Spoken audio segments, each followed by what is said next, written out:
Teman-teman, bisnis itu bisa bangkrut ya, balik lagi, dan itu sebuah kewajaran. Namanya bisnis, kalau nggak sukses ya gagal ya, walaupun tidak ada kata gagal, pada dasarnya yang ada adalah belajar gitu kan. Tapi kenapa orang lain itu sekarang bangkrut, rugi? Ya karena terlalu ngegampangin kalau orang Sunda bilang. Fenomena ataupun kejadian yang terjadi sama saya, mungkin Anda tahu, kerugian bangkrut 7,7 miliar, terlalu gampang percaya sama orang. Ditipu, ditinggalin, ya, ditusuk dari belakang gitu kan. Bilang akad nikah berbeda dengan akad syirkah kolaborasi. Kudu di-clearkan sejak awal.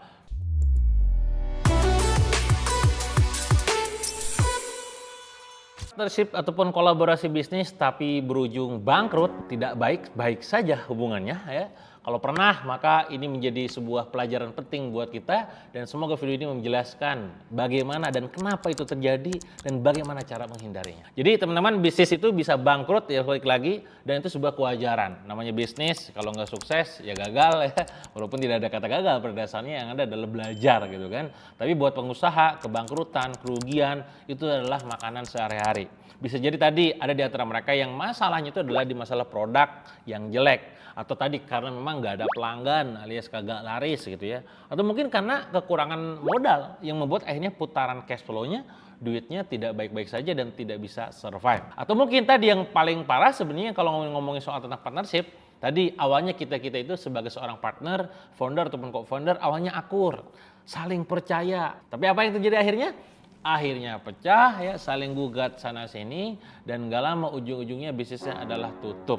Dan bahkan tak jarang di antara kita melihat berita cerita gitu ya, di antara mereka ini tergugat satu pihak gitu ya, dengan pihak yang lain saling gugat-gugat gitu ya, ujung-ujungnya rame viral aja gitu ya. Nah itu yang terjadi. Nah ini yang terjadi dalam dunia bisnis. Kenapa ini bisa terjadi?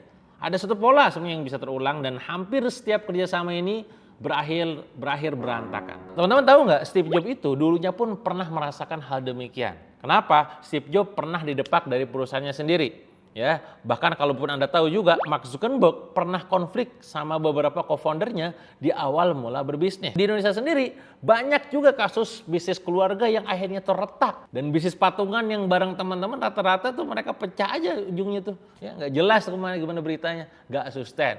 Jangankan bisnis yang bertahan 5 tahun ya, kadang baru setahun 2 tahun bubar gitu kan. Dan balik lagi, awalnya spiritnya sama, semangat ya, ujung-ujung saling gugat ya.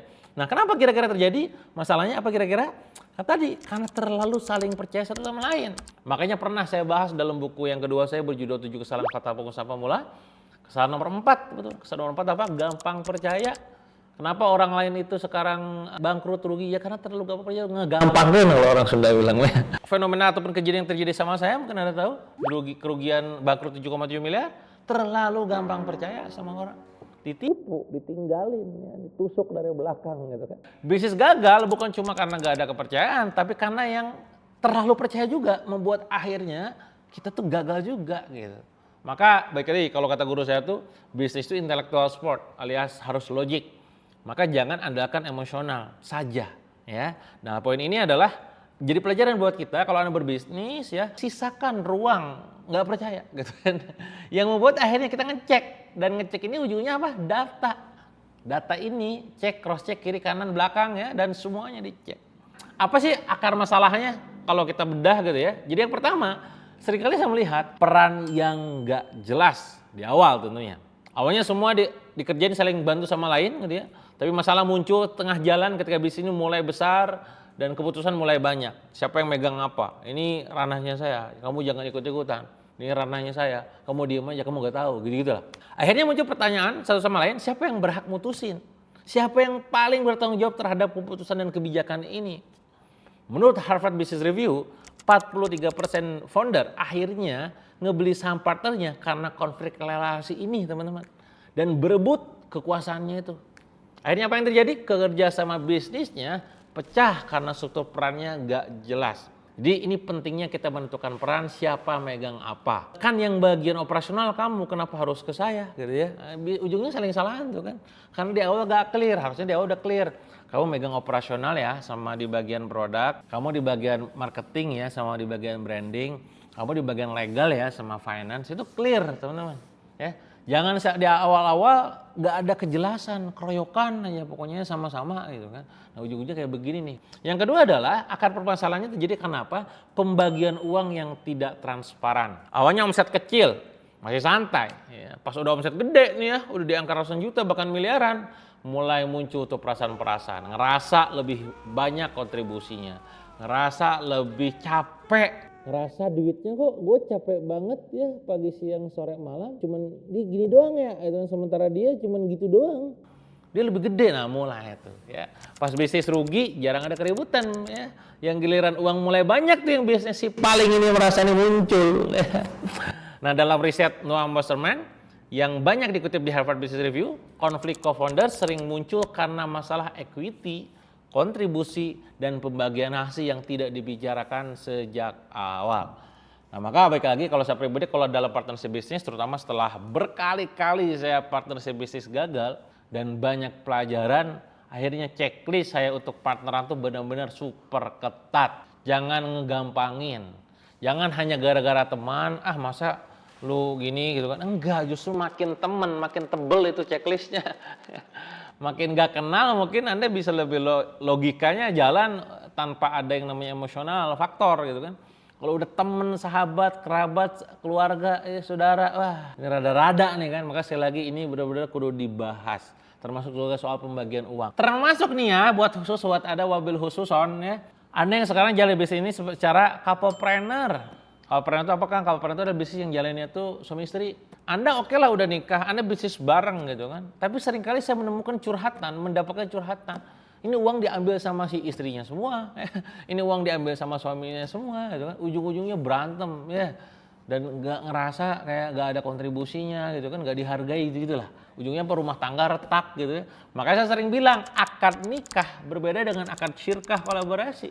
Kudu di-clearkan sejak awal. Contoh kalau saya pembagian uang itu dengan istri udah jelas, ketika dapat uang, return earning ke perusahaan sekian persen, saya berapa persen, kamu berapa persen ya, clear. Saya di bagian marketing, branding, selling, kamu di bagian operasional, produksi dan juga tim ya, clear. Gak ada saling gugat. Dan ketika ada urusan itu, ya saya gak akan ngambil alih intervensi kerjaan dia, termasuk sebaliknya, istri saya gak akan ngambil alih ataupun intervensi kerjaan saya gitu, karena udah saling paham di awal. Clear arahannya, clear pembagian duitnya. Nah yang ketiga teman-teman semua, skill bertumbuhnya gak seimbang. Awalnya semangat dan sama-sama belajar, beberapa tahun ke depan satu orang tumbuh cepat, tapi satu orang malah diam di tempat. Pertumbuhan itu kudu benar-benar beriringan teman-teman. Makanya ada istilah growing together ya, banyak sebuah jargon-jargon dalam perusahaan, growing together, tumbuh bersama, itu harus begitu. Jangan sampai Andanya kenceng roar gitu ya, giliran partner Anda kesuwen kelamaan. Menurut penelitian tentang founder dynamic yang dipublikasikan di National Institute of Health, 23% startup gagal karena tidak memiliki tim yang tepat, bahkan lebih tinggi daripada beberapa faktor operasional lainnya. Masalahnya akan muncul ketika pertumbuhan orang di dalam bisnisnya itu sudah tidak searah. Anda harus punya kurikulum tertentu ataupun sebuah ritual tertentu yang itu tumbuhnya bareng. Misalkan ada buku bagus, rekomendasiin, suruh dia baca juga. Ada training bagus ya, terus resume seperti apa, ceritain ke partner kita gitu kan. Sehingga semuanya sama-sama tumbuh. Jangan yang satu tumbuh, yang satu mati secara knowledge ataupun secara skill dan juga pengalaman gitu ya. Itu poin nomor 3. Poin nomor 4 adalah semua kesepakatan cuma di lisan doang. Kalau Anda seorang muslim, Anda pastinya tahu salah satu ayat dalam Al-Quran yang ya, ngebahas paling panjang ya, itu tentang namanya muamalah hutang piutang ya. Tentang kerjasama teman-teman ya. Nah maka sekarang sama tuh buat kita-kita nih. Jangan ngerasa karena teman, saudara, pasangan akhirnya apa yang terjadi saling percaya tadi dan akhirnya cuma di lisan doang. Tidak tertuang dalam bentuk tulisan. Yang nantinya ada aspek legalnya tentunya. Menurut penelitian yang dibahas dalam Harvard Innovation Labs, salah satu penyebab usaha konflik founder adalah ekspektasi yang tidak pernah dibicarakan sejak awal secara jelas. Nah itu poin penting ya. Selain itu tentunya berbagai studi co-founder konflik nunjukin bahwa peran yang tidak jelas, ekspektasi berbeda, dan aturan yang tertulis menjadi pemicu konflik paling banyak yang sering muncul. Maka sekali lagi semuanya tuangkan dalam bentuk tulisan, aspek legalnya diurus. Ya walaupun capek di awal, tapi ini untuk demi keberlanjutan di masa depan. Yang kelima, yang terakhir apa itu? Konflik antar founder pastinya gitu ya. itu disebabkan karena konflik antar founder itu sendiri ya, secara personal ya. Nah ini makanya kenapa saya sering bilang kalau partnership itu cari yang karakternya itu saling menutupi, kompetensinya tuh saling menutupi. Tapi kalau udah bicara ngomongin visi, value, chemistry itu kudu sama ya. Menurut Noam Wasserman yang dikutip oleh Harvard Business Review, sekitar 65% startup gagal karena konflik antar founder. Kenapa konflik? Karena perbedaan visi, perbedaan value, perbedaan chemistry gitu ya, nggak klop aja gitu. Bahkan 65% itu gagal karena hubungannya sebagai manusia sudah tidak baik-baik saja. Artinya memang konflik personal. Nah ini ya, jadi sekali lagi buat Anda yang sekarang mau bisnis, partnership, milih partner itu harus orang yang bisa diajak jalan walaupun kondisinya berat. Karena bisnis yang nggak kuat bukan tanpa konflik, tapi yang dari awal sudah siap menghadapi konflik itu sendiri. Saya sudah banyak gagal dalam membangun partnership, pengalaman ini yang tidak usah Anda ulang, cukup jadikan pembelajaran. Kalau Anda punya pengalaman tentang pecah kongsi, tentang berantem sama partner atau tim, boleh share di kolom komen, semoga jadi pembelajaran buat kita juga, tentunya pelajarannya juga di-share ya. Dan kalau Anda punya request khusus, silakan komen juga di kolom komen. Sampai jumpa di video berikutnya. Jangan lupa subscribe.